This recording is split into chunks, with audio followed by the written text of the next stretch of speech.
This is Appalling News, your most trusted source for fake real news. I'm Paul Chatto.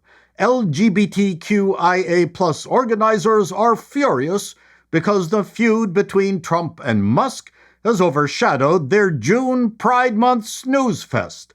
The food fight between President Donald Trump and the world's richest man, Elon Musk, has taken over news cycles, though can't say we didn't see this coming. Godzilla versus King Kong, clash of the giant egos. We are fairly certain that the wheels started coming off the Tesla earlier, but the catalyst for this petit guerre, it seems, was Trump's one big beautiful bill, which Musk didn't think was too wonderful. Musk said on X, "This massive, outrageous, pork-filled congressional spending bill is a disgusting abomination. Shame on those who voted for it." For some reason, this pissed off the shy and reclusive Trump. We can sympathize with the PayPal founder who has pumped a lot of money into Trump's campaign and into a MAGA governing coalition that he funded. Is he going to ask for his money back? PayPal does have a 180-day refund policy. Musk also posted, "Without me, Trump would have lost the election. Dems would control the House and the Republicans would be 51-49 in the Senate."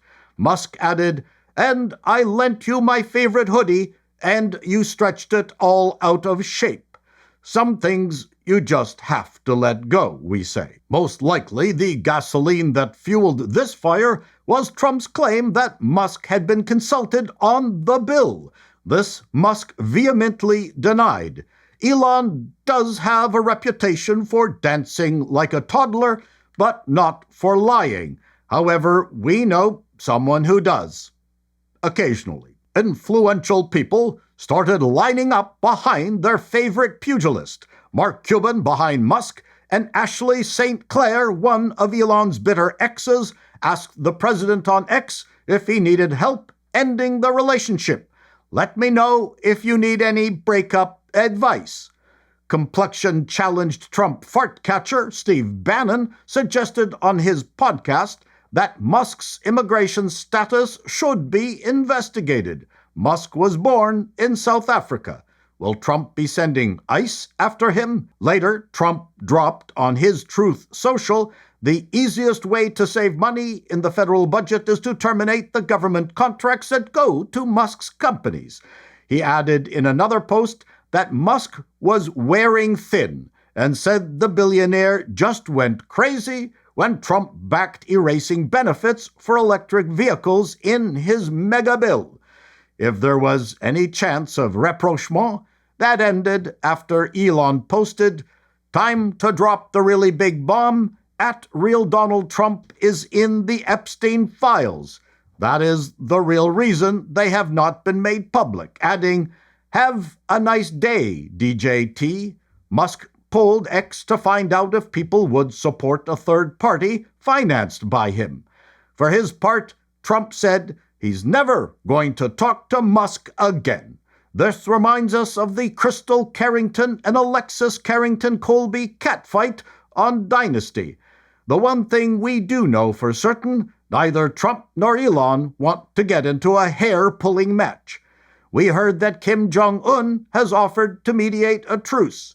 If we are scoring this catfight on who's winning so far, we'd have to give the nod to the president. The Democrats, for their part, are looking at all of this and going, "We are so f***ing out of touch we can't even cash in on all of this chaos."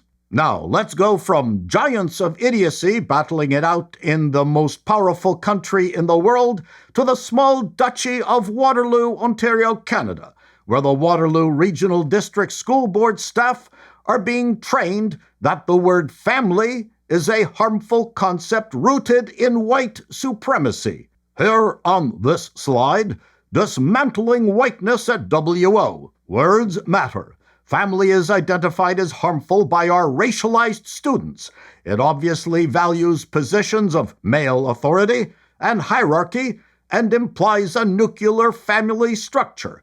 Not the same for everyone. Family apparently is a dirty word for those who have chosen not to have one. It conveys niceness, but it really asks for obedience, no room for questions or criticism, and an expectation to prioritize family's needs and wants, sacrificing personal boundaries.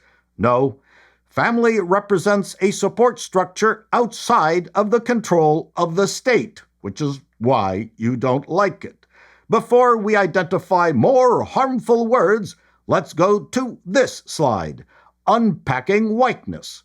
Whiteness is a construct that allows white supremacy to flourish. We wonder, in Nigeria, does black supremacy flourish? Here are some things this program has identified as characteristics of a white supremacy culture: perfectionism, individualism, objectivity, power hoarding, either-or thinking, right to comfort, worship of the written word, sense of urgency, and paternalism. Sounds exactly like the list of reasons why immigrants would want to come to a country with white people. Though, if I saw the consultant behind this program approaching me on the sidewalk, I'm crossing the street.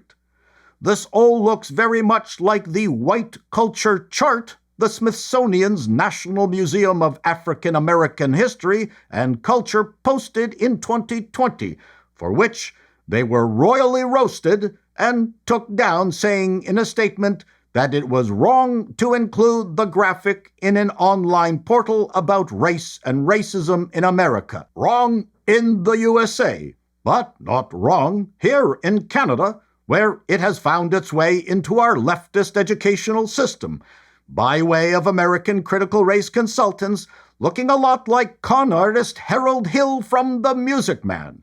We won't burden you with the fine details, but let's rush through some of the hilarious slides inflicted on white teachers in Waterloo. Looks like perfectionism prevents staff from learning. Well, any staff that won't learn, we suggest get fired. Tradition, yes. Those Ukrainian Pisanki eggs are a microaggression. Other typical offensive things white people apparently say include, "Can I get an N-word pass? I can't even tell the difference between you two. That's reverse racism. Aren't you Asian? Isn't getting good grades your thing? And finally, why does she have a big butt?" My gosh, the program sounds pretty racist. This final, painful quote came from the book White Women: Everything You Already Know About Your Own Racism and How to Do Better, by Regina Jackson and Saira Rao. If you don't recognize those names, the two women embarrassed themselves mightily in Matt Walsh's Am I Racist documentary. They were in the hilarious dinner party scene. If the Ministry of Education and the Waterloo District School Board are sourcing this racist struggle session from these two charlatans, then all we can say is, you'd better homeschool your kids, folks. This is appalling news, and that's the way it is.